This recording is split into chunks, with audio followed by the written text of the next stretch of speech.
anak-anak peserta didik SMP Safiri Spring Sewu kelas 8. Semoga semuanya dalam keadaan sehat. Baik anak-anak, hari ini kita akan membahas mengenai zat aditif dalam bahan makanan. Tentunya anak-anak sudah melakukan pengamatan melalui identifikasi berbagai macam zat aditif dalam makanan kemasan.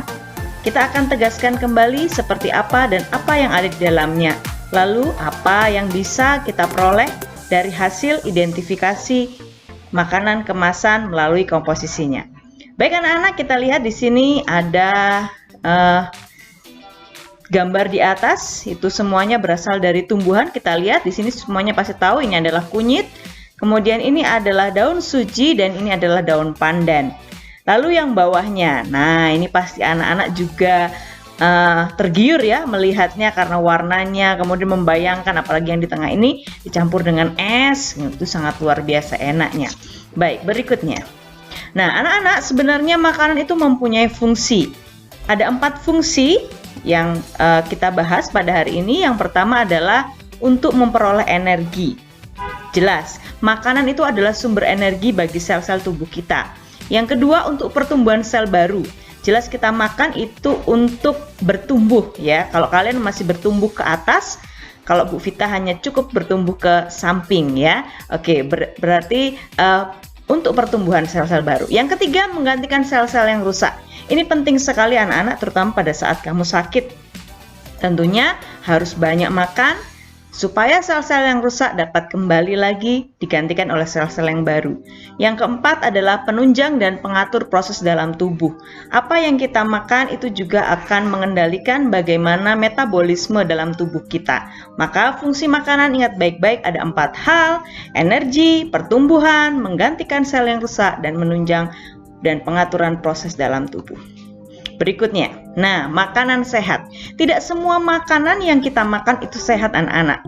Sepertinya menarik, sepertinya luar biasa, seperti yang kemarin kalian sudah identifikasi, itu kelihatan menarik dan kalian pasti suka ciki, kalian pasti suka yang lain. Tapi kita lihat makanan yang sehat itu yang seperti apa. Yang pertama, mengandung bahan yang dibutuhkan oleh tubuh. Jelas harus mengandung protein, vitamin ya yang ada di dalamnya, minimal salah satu di antaranya. Yang kedua, higienis. Harus bersih anak-anak. Nah, makanan yang paling bersih itu biasanya diolah di rumah oleh mamamu, oleh ibumu, itu yang paling bersih. Kemudian yang ketiga, suhunya normal saat dimakan.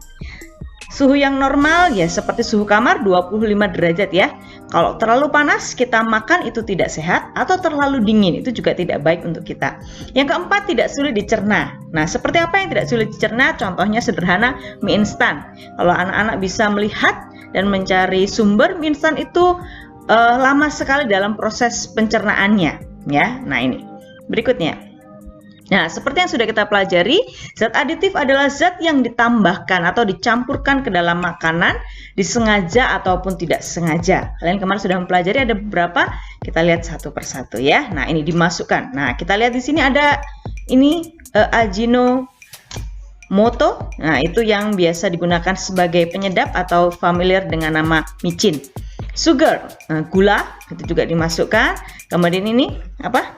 Daun pandan. Kemudian yang ini kira-kira apa? Cuka ya anak-anak. Kita lihat bersama. Mulai dari 1. Fungsi zat aditif dari makanan. Yang pertama, jelas memperbaiki tampilan. Kamu bayangkan anak-anak 3 gambar ini, kalau warnanya itu black and white atau sepia, menarik atau tidak? Tentunya tidak ya. Maka untuk membuat orang menjadi wow gitu ya, ketika kalian melihat kemudian hanya memandang saja sudah rasa laparnya itu muncul. Yang kedua, meningkatkan cita rasa ya. Jelas penyedap itu akan meningkatkan cita rasa. Yang ketiga, memperkaya kandungan gizi pada beberapa zat aditif tapi tidak semua. Yang keempat, mengawetkan. Nah, kira-kira ini bagian yang tengah ini dibuat dengan cara diawetkan, asinan begitu ya. Kalau mangga itu dibiarkan begitu saja pasti akan cepat busuk. Tapi ketika dibuat asinan, ya diberi gula, diberi garam, itu akan membuatnya jauh lebih awet. Berikutnya, pengelompokan zat aditif secara garis besar dibedakan menjadi 2. Ada yang alami dan ada yang sintetik atau sintetis, bisa dikatakan seperti itu. kata-kata alami. Nah ini alami itu berasal dari sumber alami, dari alam ya. Bisa dari tumbuhan ya, bisa dari buah. Nanti kita lihat satu persatu. Sedangkan zat aditif sintetik itu berasal dari bahan-bahan kimia. Itu biasanya buatan anak-anak. Nah kalau kalian memilih, kira-kira pilih yang mana? Alami atau buatan? Kita lihat bersama.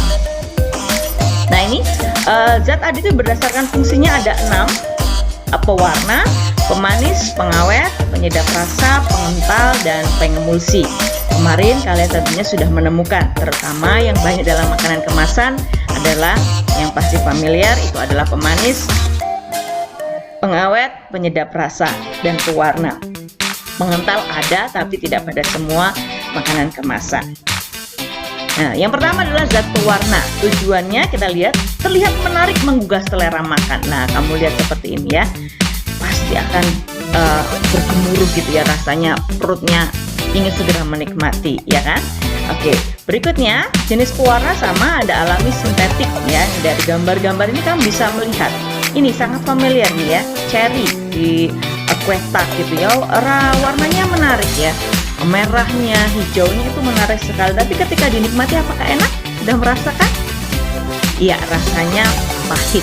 Betul sekali. Nah, yang ini. Nah, ini warna kuning dari kue nastar ya. Itu terbuat dari apa? Warna kuningnya biasanya? Ya, kuning telur. Oke, kita lihat bersama. Nah, ini pewarna alami anak-anak ya. Ada yang ketutup saya sedikit, tidak apa-apa ya. Itu ada kunyit, kemudian ada wortel, kemudian di sini ada apa ya? Kakao gitu ya, warna coklat. Nah ini daun. Ini mungkin kalian sudah tidak mengalami ya. Ketika saya masih kecil ini suka sekali menggunakan daun ini ya. Daun ini digunakan untuk main cendol-cendolan gitu ya. Warnanya warna merah. Daun apa? Ada yang tahu? Ya, daun jati. Oke. Nah kita lihat pewarna alami semuanya dari alam, disediakan, sudah tinggal kita nikmati dan kita buat. Kuning itu biasanya dari kunyit, hijau dari daun suji, daun pandan, coklat dari buah coklat, merah coklat. Nah ini yang tadi saya katakan yang digunakan untuk cendol-cendolan ketika saya kecil, itu adalah daun jati. Kemudian ungu itu dari murbe atau anggur, hitam itu dari arang. Nah mungkin anak-anak banyak mengenal kalau jajan pasar, itu di pasar ada yang warnanya hitam. Nah itu namanya ciwel kalau kamu cari. Itu terbuat warna merah hitamnya, warna hitamnya terbuat dari arang ya. Kemudian kuning merah itu wortel. Merah itu bisa buah naga, bisa juga stroberi. Kelebihannya, nah ini kita lihat kelebihannya. Aman dikonsumsi, jelas sesuatu yang alami itu sangat aman dikonsumsi ya. Kemudian menghasilkan aroma yang enak selain khas warnanya khas pasti itu ya. Daun suji warna hijaunya itu khas gitu ya. Pandan baunya itu khas gitu ya. Tapi memiliki kekurangan. Nah, diantaranya pilihan warnanya terbatas dan warnanya tidak tajam seperti pewarna sintetis dan tidak praktis. Jelas, ketika dipakai pewarna alami itu memang warnanya sangat terbatas. Kalau kita pingin Tosca nggak bisa. Kita pingin magenta, ungu, ya sulit membuat seperti itu ya. Kemudian oke, baik, kita lihat kelebihannya. Nah, kelebihan dari pewarna alami itu aman dikonsumsi. Jelas, pasti yang alami itu sangat aman dikonsumsi ya anak-anak ya. Kemudian yang kedua, menghasilkan aroma yang enak dan khas selain warnanya. Jelas, kita tahu bahwa daun pandan itu mempunyai aroma yang enak sekali ya. Kemudian khas warnanya. Daun suji ketika dibuat untuk mewarnai makanan juga sama, memiliki warna yang khas. Nah, tetapi di samping kelebihan juga memiliki kekurangan, yaitu yang pertama, pilihan warnanya terbatas dan warnanya tidak tajam seperti warna sintetis dan tidak praktis. Jelas, kita nggak bisa memilih warna Tosca. Dari mana? Tidak bisa ya. Kemudian tidak tajam ya, kuningnya kuning yang semburat-semburat, tidak bisa tajam. Tidak praktis, jelas karena pembuatannya memakan waktu, proses lama ya. Misalnya daun suji itu harus dicuci dulu, kemudian harus diparut dulu, diambil airnya, kemudian disaring. Nah ini juga membuat orang-orang tuh merasa nggak enak gitu ya kalau tidak praktis ya. Padahal itulah yang sehat. Baik, berikutnya adalah pewarna sintetis. Nah kita lihat warnanya tuh ya. Wow sekali. Nah ini Tosca seperti ini. Nah, pewarna sintetis jelas dibuat oleh pabrik. Ada tetrazin, amaran, aluraret, itu warna merah, tetragen tadi kuning, kemudian sunset yellow itu orange, fast green hijau, brilliant blue itu biru, dan masih beberapa pewarna yang sudah ada di dalam modul handout. Anak-anak bisa melihat dan membaca mana pewarna yang diizinkan dan pewarna yang tidak diizinkan. Kelebihannya pilihan warnanya banyak, jelas ya anak-anak kita memilih warna apa saja di situ ada.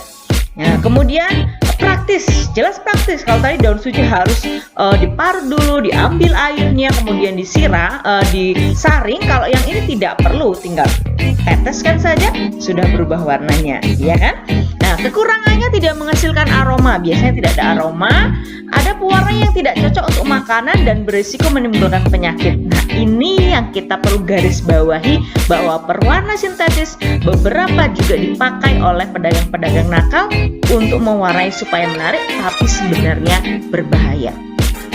Kita lihat, nah ini yang berbahaya dan banyak sekali di pasaran. Anak-anak nanti ketika membeli makanan, coba dilihat, tidak boleh untuk makanan rodamin B. Kenapa tidak boleh? Nah ini, menyebabkan iritasi pada saluran pernafasan, iritasi pada kulit, iritasi pada mata, iritasi saluran pencernaan, dan bahaya kanker hati.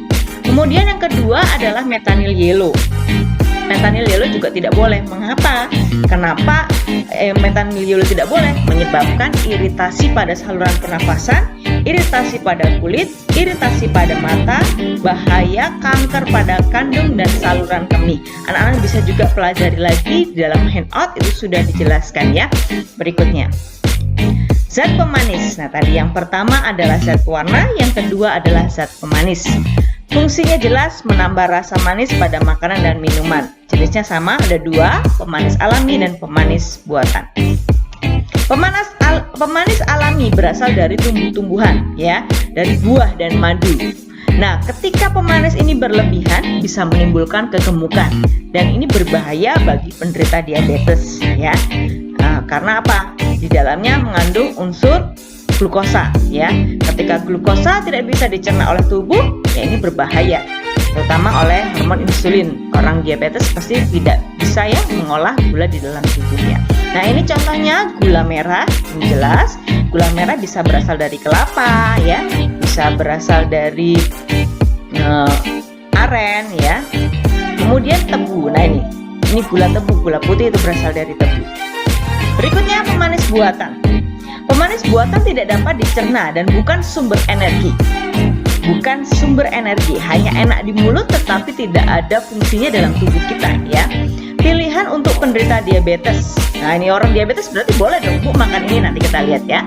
Contohnya sakarin, natrium siklamat, magnesium siklamat, kalsium siklamat, dan aspartam, ya. Manisnya puluhan kali lebih manis. Nah, ini pemakaian berlebihan merangsang tumor kandung kemih dan bersifat karsinogenik atau penyebab kanker. Nah, ini juga berbahaya. Boleh untuk penderita diabetes, tetapi bahaya berikutnya lebih mengerikan, ya. Kanker, tumor itu sudah mengintai kita. Nah, ini contohnya aspartam dalam beberapa jenis makanan kemasan. Nah, ini Coca-Cola zero sugar, tapi di dalamnya ada apa? Nah, ini ada sakarin gitu ya. Nanti kita lihat. Dan kalian ketika membeli juga harus memperhatikan dengan baik. Berikutnya, inilah sakarin, bentuknya seperti ini. Nah, ini manis alami, tebu, kelapa, aren tadi sudah saya sebutkan, dan buah-buahan, madu. Nah, ini yang pasti sangat-sangat aman untuk kita. Dan pemanis sintetik, ya, ada yang bau siklamat, sakarin, aspartam, sorbitol, neotam. Nah, kita lihat tingkat kemanisan. Aspartam yaitu 160 kali lebih manis daripada glukosa. Sakarin 500 kali lebih manis daripada glukosa. Sukrosa itu 600 kali lebih manis daripada glukosa. P4000 itu 4000 ya kali lebih manis, ya. Neotam 13.000. Membayangkan anak-anak, ya. Maka ketika saya membeli jus itu biasanya saya tanya dulu gulanya yang mana, Pak atau Bu penjual jus. Kenapa?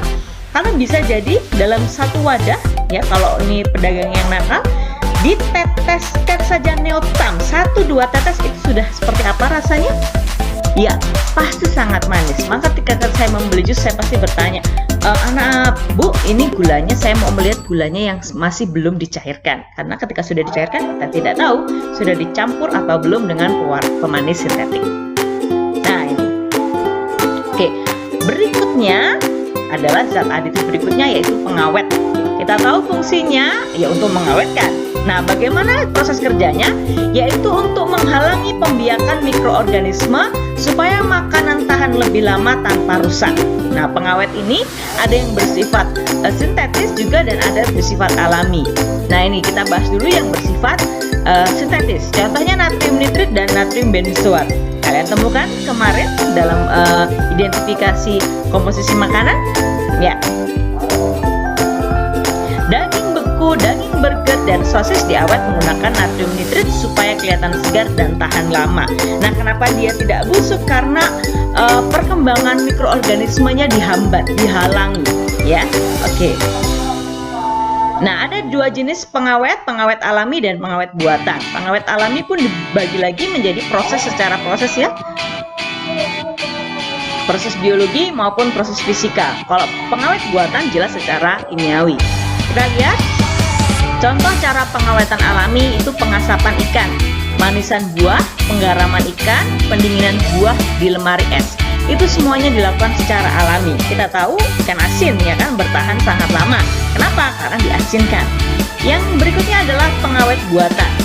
Contohnya dengan cara garam benzoat untuk menghambat pertumbuhan bakteri, gas etilen oksida dan gas propilen oksida membunuh bakteri, jamur, dan virus. Nah, kalau kita bandingkan lagi, tetap sama. Yang sehat, yang baik adalah yang alami. Lalu yang buatan kenapa tidak baik? Lihat di situ bahwa zat yang dipakai bisa membunuh atau menghambat. Dalam tubuh kita tidak semua bakteri itu jahat. Ada bakteri yang baik. Nah, bagaimana kalau sampai bakteri yang baik ini yang mati, ya kan, yang dihambat, maka proses metabolisme dalam tubuh kita juga akan terganggu. Nah, ini bahaya pengawet. Seperti dalam handout, anak-anak bisa melihat ini yang sangat berbahaya tapi sering sekali muncul dalam kehidupan kita adalah formalin dan boraks. Formalin itu digunakan untuk mengawetkan jenazah ya, yang kita tahu untuk mengawetkan jenazah. Ketika ini dipakai untuk mengawetkan tahu, nah ada tahu berformalin ada, dapat menyebabkan kanker paru-paru, gangguan alat pencernaan dan jantung. Bukan hanya tahu ya anak-anak, mungkin sekarang mulai ikan asin juga ada formalinnya, teri juga ada formalinnya. Nah, bagaimana mengindikasi bahan itu berformalin atau tidak? Sangat mudah, kita gunakan binatang. Binatang itu mempunyai insting yang baik terhadap makanan-makanan yang akan dimakan. Contoh, ketika berformalin, lalat itu tidak mau nempel, ya, tidak mau mendekat. Maka ketika kamu melihat makanan yang harusnya itu ada lalatnya, kemudian tidak ada lalatnya, itu bisa mengindikasikan bahwa bahan tersebut diawetkan dengan bahan yang berbahaya. Yang kedua adalah boraks. Nah, ini sering sekali muncul, yaitu bahan pengawet bakso, dan ini membuat bakso menjadi kenyal gitu ya. Tetapi tidak baik ketika sudah masuk ke dalam tubuh, ya, dapat menyebabkan gangguan pada otak, hati, dan kulit. Oke. Maka kita tahu bahwa makanan-makanan sekarang itu menimbulkan banyak penyakit. Kenapa? Karena kandungan di dalamnya yang ternyata zat berbahaya. Nah, kita lihat bersama pengawet berbahaya. Pemakaian natrium benzoat secara berlebihan dapat mengakibatkan gangguan syaraf dan alergi. Pemakaian natrium nitrit yang berlebihan dapat menyebabkan atau mengakibatkan kanker. Nah, boraks dan formalin dapat mengakibatkan keracunan, gatal-gatal, iritasi paru-paru, gangguan sistem pencernaan, dan kematian. Berikutnya adalah bahan penyedap. Nah, ini penyedap ya. Tujuannya menambah cita rasa makanan. Dibagi dua juga, penyedap alami dan penyedap buatan. Yang alami itu gula, garam, rempah-rempah ya. Rempah-rempah itu bisa bawang putih, bawang merah, kemudian kunyit, jahe, dan seterusnya. Itu bisa membuat makanan menjadi sedap.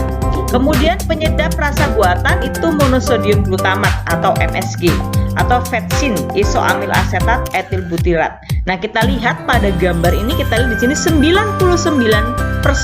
adalah monosodium glutamat murni, berarti banyak mengandung MSG.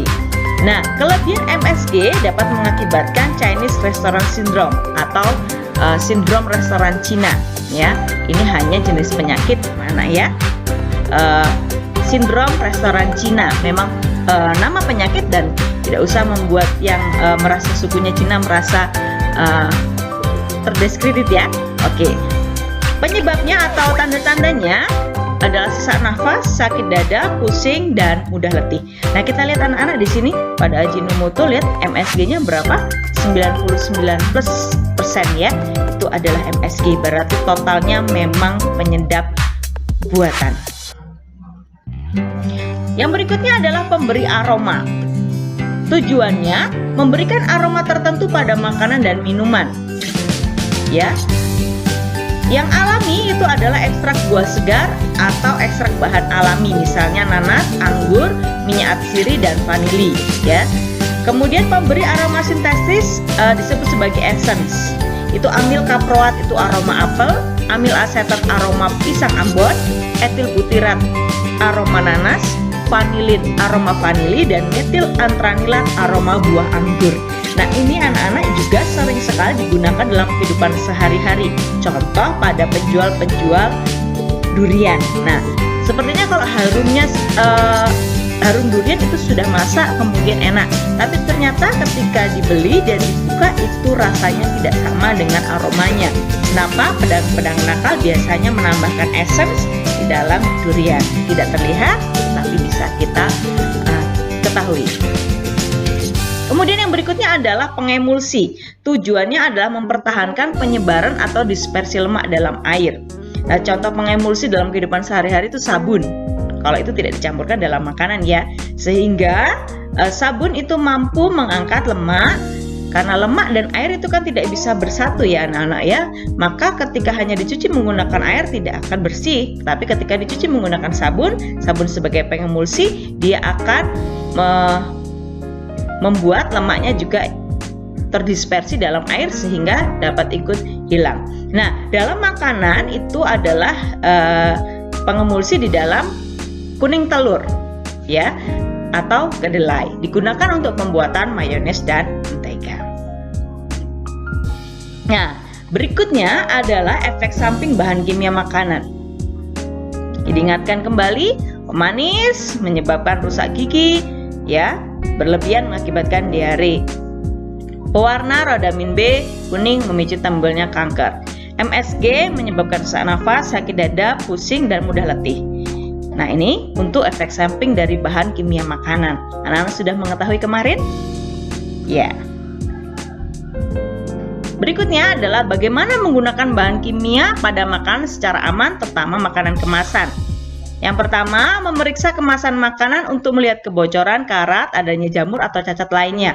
Jadi anak-anak melihat kemasannya seperti apa looknya. Kadang-kadang juga kita misalnya membeli ciki, kemudian kita buka ternyata apa ya bahasanya ya tidak renyah lagi, atau bahasa kalian tuh lempem gitu ya. Nah, itu ternyata apa, ada kebocoran di dalamnya. Atau pada makanan kaleng yang penyok itu juga tidak baik. Nah, ini contohnya ya, tidak boleh ketika dia penyok. Berikutnya adalah memeriksa nomor registrasi dari Badan POM. Adanya nomor registrasi dari Badan POM menunjukkan bahwa makanan tersebut telah lolos uji aman dan untuk dikonsumsi, aman untuk dikonsumsi. Badan Pengawas Obat dan Makanan itu sudah melakukan pengujian lalu memberikan nomor, maka dilihat kembali. Adakah? Nah, itu biasanya ada ya, MD sekian atau apa, kita lihat di situ BP POM gitu ya. Kemudian berikutnya adalah memeriksa tanggal kadaluarsa yang tertera pada makanan. Tanggal ini menunjukkan bahwa makanan masih aman dikonsumsi sebelum tanggal tersebut. Dan juga ketika ada apa-apa setelah tanggal tersebut, maka produknya yang memproduksinya maka akan bertanggung jawab. Tapi ketika sudah melewati batas kadaluarsa tidak akan bertanggung jawab. Oke, dilihat kembali expirednya gitu ya. Misalnya muncul. Nah, best before gitu ya. Gunakan sebelum.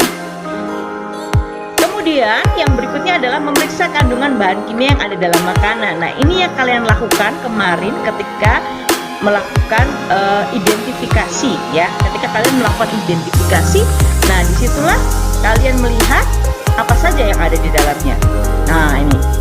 Jangan-jangan ada apanya? Ya, ada niacin, ada besi, ada tiamin, mononitrat, riboflavin, asam folat, minyak, yes, telur, air, pewarna, garam, gula, dan anti kempal. Nih. Kemudian yang berikutnya adalah memeriksa label halal pada kemasan makanan, terutama untuk orang-orang yang menghindari konsumsi makanan yang dilarang oleh agamanya. Nah, ini penting bagi kalian yang menghindari beberapa makanan, ada label halal dan tidak halal.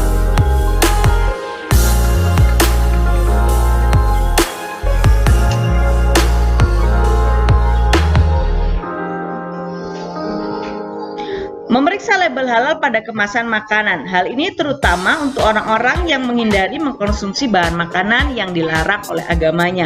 Ini bagi kalian yang menghindari makanan tertentu sesuai dengan ajaran agama, maka dilihat kembali kode halalnya. Oke, baik. Berarti kita ulangi apa saja tadi? 1. Memeriksa kemasannya. Harus dipastikan dalam keadaan yang baik. Yang kedua, memeriksa kode produksi dari BB POM yang sudah lulus uji makanan. Yang ketiga adalah melihat tanggal kadaluarsanya. Yang keempat, memeriksa komposisi pada makanan. Dan yang kelima adalah memeriksa label halal bagi kalian yang mengkonsumsi bahan-bahan makanan yang sudah ditentukan oleh agamanya, ada yang halal dan ada yang tidak. Baik anak-anak, demikianlah pembelajaran kita mengenai zat aditif pada makanan. Tentunya banyak hal yang bisa kita lakukan supaya tubuh kita tetap sehat dan menjaga makanan yang masuk ke dalam tubuh kita dipastikan yang sungguh-sungguh berguna bagi tubuh. Demikian, terima kasih, selamat belajar, Tabi pun.